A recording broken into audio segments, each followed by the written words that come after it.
Il y a une règle en fait, c'est que quelle que soit l'impression que vous ayez eue de votre propre prestation, le jury en a une différente.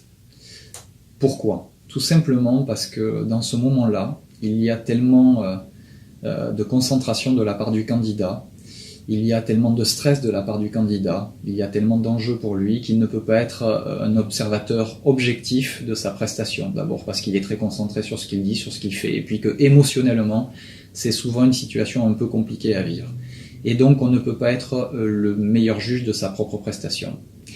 Tout ça pour dire quoi? Pour dire que quelle que soit votre impression, de toute façon le jury n'a pas eu la même que vous. Ça ne sert à rien de se torturer.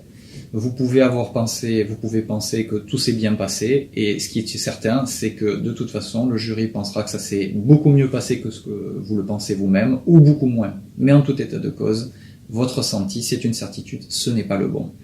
Donc ne vous torturez pas dans les jours qui suivent, même si c'est difficile à faire, même si vous allez vous refaire le film de l'entretien maintes et maintes fois. De toute façon, le jury a sa propre opinion et c'est forcément pas la vôtre.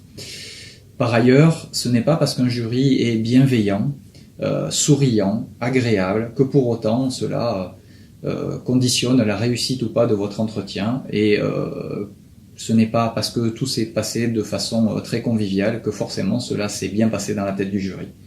Donc il n'y a pas d'indicateur fiable pour vous. Tout ça pour résumer le fait que, dans l'attente des résultats, arrêtez de vous torturer. La seule vérité sur cet entretien, c'est le résultat qui sera publié.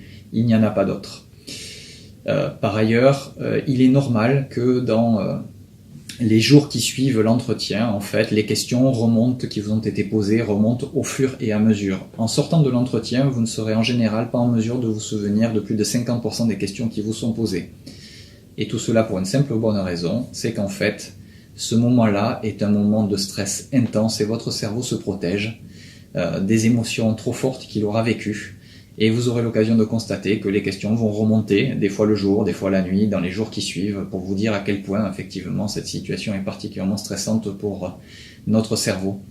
Un conseil de formateur, si vous le pouvez, notez les questions qui vous ont été posées pour les communiquer aux gens qui auront pu vous aider à vous préparer à ce type d'entretien. Ça leur permet de mieux préparer les candidats suivants, puisque bien évidemment, vous aurez réussi, vous n'aurez plus à le repasser.